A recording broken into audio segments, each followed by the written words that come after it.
for me, working age adult, social care isn't just about older people, although that's very important. It is about younger people. And for me, if you get the support right now for someone, then they might not need a high level of support later on in their life. It's a lifeline to people living the lives that they want to. I often say that when I'm doing my training for people who don't rely on social care, I often say that many of you might need social care as you grow older, but some of us need that social care support from day one. So that's why it needs to be person-centered, and it needs to be social care needs to be from the heart and not just about money and how much money people can save. People do great things without support, but they also do great things with it.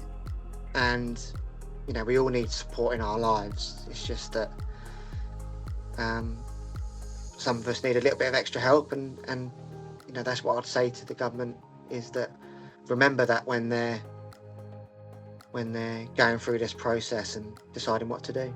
People need support to have a good lives, to make choices, and if we don't get funding, then people can't have the support they need, and they miss out, and they can't have the lifestyle that they need or get on with their life. The LDE Good Lives plan and action plan and the Refresh Your LDE are doing should set a standard for good lives. I because that has absolutely everything in it to support people to lead good lives. And actually, if we look at those fundamental mental parts of the good lives, it means that framework, it means that we can support people to lead good, healthy, independent lives. On the whole, there's some good bits in it, but I'm worried about a few things. Recruitment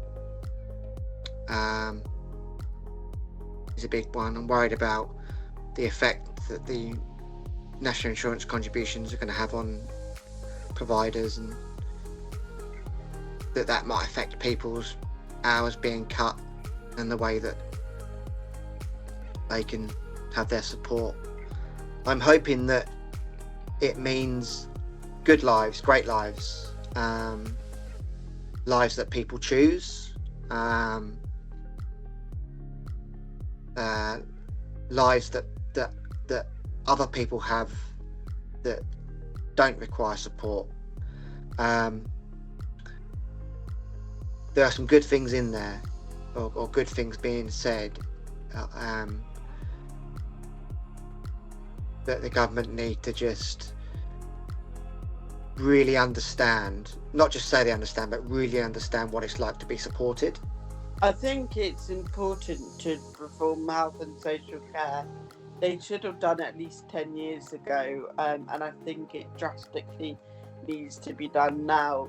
There is a 10-year plan, but it needs to be done drastically, and I know it can't be done overnight, but they really need to put more money, a lot more money into health and social care, and a lot of funding, because health and social care is really, really important, and people don't get nearly as much help as they should if they don't have health and social care, and they don't have like support workers, health assistants or anything like that.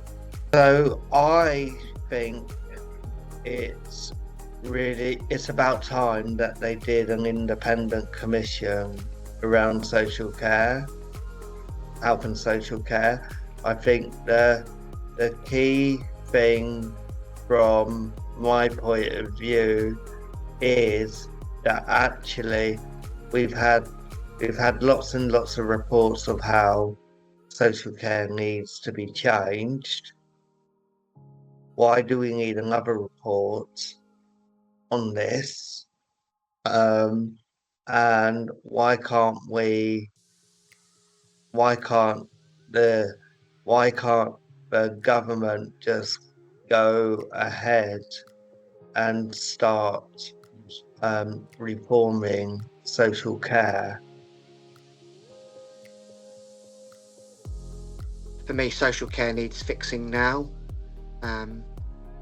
Not in 3 years' time. It needs fixing now. It needs money, but it needs money in the right areas. And for me,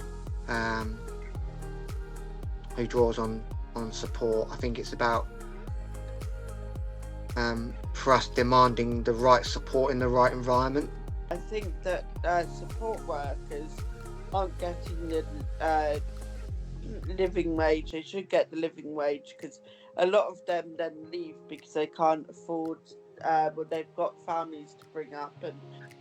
But I think actually we need to be showing the value of what support teams and support workers can do. We need a system that is going to work for the people who use the social care system and gets that support. So I would like to see the commission to actually say, okay, these aren't just recommendations, these are things that have to happen, so they're mandatory, and actually it needs to force the government into doing this. So, whether that's in your own home, whether that's supported living, whether that's living with friends or family, I think it's the decisions that the government make have to be the people that draw on social care. They have to be at the front of that, and just hope that the government listen and that they help the people that need support the most. But I think they should bring their plan forward, to around now or soon, because it really needs to change, and it will have a massive impact on health and social care when it does. And they really need to get thinking with how they're going to change it. So in conclusion from me, I would like the government to absolutely take this seriously and to bring their plan for reform and change forward before 2028.